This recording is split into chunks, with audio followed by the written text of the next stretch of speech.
I wanted to do this video to kind of explain my situation and why I have rethought audio on PlayStation 5. This continues to be a growing and changing story from PlayStation 4 to PlayStation 4 Pro to base PlayStation 5 and now to PlayStation 5 Pro. Sony continues to kind of change the way that audio is processed out of the PlayStation console, and it leads us to constantly chase things. And it's very frustrating. And when I say us, I'm talking about audio enthusiasts. I'm talking about people who want to have an external DAC, digital audio converter, who want to power high impedance headphones to get the richest, most vibrant, bright sound. I don't want a wireless solution. And I don't take anything away from wireless users. I understand that there's a use case for that. There is an ease of use. There is a convenience where your headset and your microphone are just all together. You just plug it in and it just works, right? I get that. I want more. I want rich, vibrant sound. And you'll never convince me otherwise that your wireless solution will beat my wired solution. It just won't happen. Now, I've had to do a lot of weird concessions over the years to kind of keep up with PlayStation's weird technology. And I had to do it again most recently when I got the Schiit Gunnr, as I learned in doing some sound tests this afternoon, that it is not exactly the way it was before. And allow me to explain. So, going back to PlayStation 4 and PlayStation 4 Pro, we had an optical port, okay? An optical port was dedicated to delivering external sound.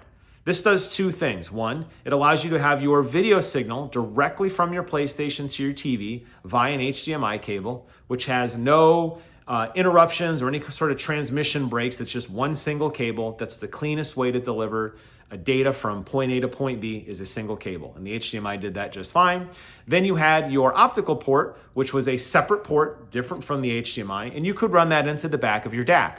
This was always the preferred way to deliver sound. And the reason why is because most vendors had optical connections for their DACs. If you look at some of the bigger creatives and the Astros and some of the other solutions that were back then, optical was a preferred way to deliver sound. Another reason that optical is a good way to deliver sound is that optical is transmitted by light. It does not follow the same rules of interference that other wired connections in your house have. And you may have noticed this back in the past, where you would be listening to something over a set of external speakers, and you might hear a radio station from something else, or you might pick up part of somebody's phone call, or you'd hear a hiccup or a constant static noise or some sort of weird interruptions in the background. Well, all wires, especially those that are powered, are now antennas. And even though that the speakers did their best to kind of mitigate that, the reality is every so often you would pick up these rogue waves, this corrupt data from the outside, whether it be from your wireless or your cell phone or your cordless phone or any other device you have. That's why optical was always preferred. It didn't have that problem. We did come up with a solution to that. That was obviously a powered, grounded USB connection, which then kind of cleaned up the signal so that it kind of scraped away some of that muck and you got a much more clean signal. But optical still remains supreme. Then PlayStation 5 comes along, and PlayStation 5 eliminates the optical port. Oh boy, now what do we do? Well, a couple different solutions to that, neither of which were ideal, by the way, but it was the system that we worked with because it's all we had. Option A was to take your PlayStation 5, plug it into an HDMI extractor. The HDMI extractor would then split the signal, one into HDMI, one into optical. The HDMI goes into your television, problem solved. The optical goes into the back of your DAC, problem solved. But it introduced some problems, namely in that most HDMI extractors cannot keep up with the bandwidth that PlayStation 5 was pushing, especially at higher frame rates and higher resolutions. Most HDMI extractors cap out somewhere in the 1080p 60 range, and they introduce additional latency. Remember what I said at the beginning, the most clearest, bestest way to deliver data from one connection to another is a single cable. So now I'm breaking the signal from the PlayStation to the HDMI extractor, from the HDMI extractor to the TV. I've introduced a second HDMI cable and another place where there could be data corruption and lossless stuff. And on top of that, the quality just wasn't there. So you'd play games with lower resolution, lower frame rate, but you'd still be able to get that audio that you liked. But you shouldn't have to choose between audio and video. So option B was what I did on my Schiit Hell 2. And that was to basically plug my PlayStation directly into the television, business as usual there. I get the full 4K, 120 hertz, best HDMI standard available at the time, right? But I would take an optical port from the back of my television and plug it into my DAC. However, that introduced latency because my television is now doing some of the legwork. It's getting audio and video and saying, cool, oh, you want to put audio over there? Well, let me translate it and spit it out. Goes through the cord, then the DAC picks it up and plays it. It wasn't a massive amount of latency, but it was latency, and it was sometimes noticeable, particularly in rhythm-based games, where you weren't really seeing what you were hearing. It was off by just a very, very small amount. I'm talking like less than a quarter of a second, but it was still there. And it worked.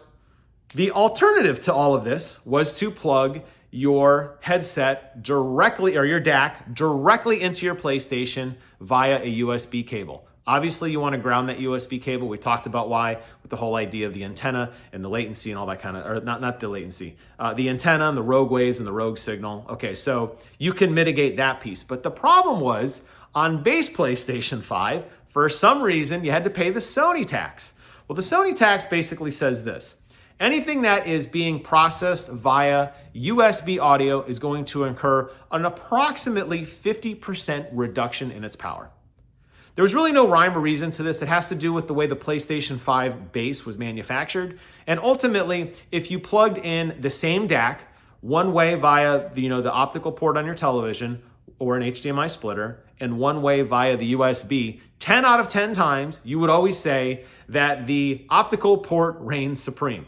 Obviously, as we just mentioned, there were some trade-offs with that, but there shouldn't have to be. But because the HDMI was so gimped, and because Sony was doing weird things to the HDMI or to the USB port, it didn't make sense. I get the Gunnr, right? Now here we are with the PlayStation 5 Pro. I have the Gunnr. I plug the Gunnr in the exact same way I plug in my Schiit Hell 2. I have an optical port going from my television to the back of my Gunnr. I have a USB port going from the back of my Gunnr to my PlayStation, not for data, or not for audio, but for comms. And two things happen. One, the Gunnr doesn't support that. It doesn't. As soon as you put it on the USB connection, it totally disables optical. So the whole idea of splitting the audio, that unfortunately doesn't work anymore. And I'm like, oh boy, that means I'm going to have to go with USB audio. That means I'm going to have a reduction in how the quality sounds. I'm not really a fan of that. And to my surprise, the PlayStation 5 Pro has completely eliminated that problem. I don't know why. I started reading about it online, and I'm seeing some people talk about it here and there. That's the whole reason I'm doing this video. PlayStation 5 Pro, the design of it, the sound chip, I don't know. I don't know what it is. I'm not ripping it open to figure it out. PlayStation 5 Pro does not have the 50% loss, that PlayStation tax that we used to experience in the base PlayStation 5. And that means a much simpler, cleaner installation finally. Now, the optimal setup is very, very simple. You have your PlayStation 5, you plug your PlayStation 5 into your television via the best HDMI cable you have on the planet. And then you take a USB cable and you plug it in the back of your PlayStation and run it directly to your DAC.